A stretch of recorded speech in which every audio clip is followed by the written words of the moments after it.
Let's zoom into our local network and consider what kind of firewall configuration would be useful. Suppose our local network has a web server, and only that web server is supposed to be accessible from the outside of the network. So no one from the outside should be able to connect to these other client machines that are inside the network. Eventually, we're going to want to consider having those client machines reach back out of the network. They should maybe have access to websites, just that connections cannot be initiated from the outside to those machines. But setting that aside for the moment and considering just the web server, one way we might try to configure this firewall is to say allow any incoming TCP packet whose destination is port 80 or 443, 80 being the HTTP port and 443 being the HTTPS port, and then any other packet is dropped. So this is a realistic sort of firewall specification. This firewall is a little too strong though, because once the web server gets a response, it also needs to answer that response. And we know that those responses go out as different packets than the ones that came in, so we need to allow them to go out to clients contacting the web server, which are making a connection on some ephemeral port.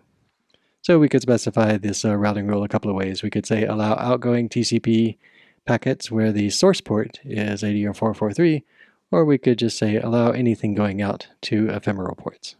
This configuration is not quite good enough though.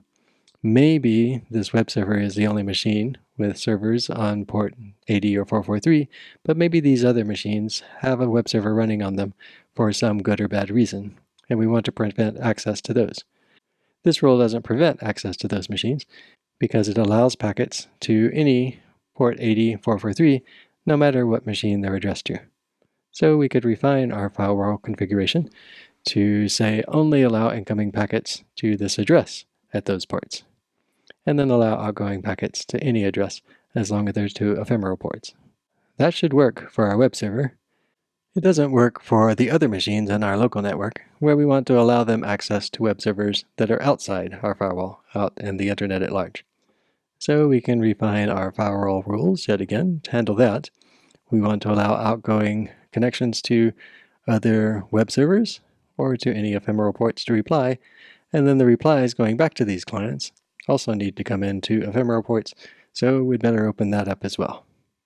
But now we've created a new problem because we're letting any connection come in to our internal network at what we think of as the ephemeral ports meant for client connections here. But these machines might be running some test server or something like that the outside world should not be able to reach. And right now we're allowing connections into any port, like a test server at port 8080 maybe. So we can refine the rule again by saying allow incoming connections to ephemeral ports only when they have the ACK field. By requiring the ACK field, then we will not let the internet create any new connections, which require a SYN flag without ACK, to these client machines. And we can still allow connections to ephemeral ports otherwise, as long as those connections are initiated from inside. The exception is that we also allow incoming connections to this web server from any port and not require that the ACK field is set, so that clients can still connect to our web server.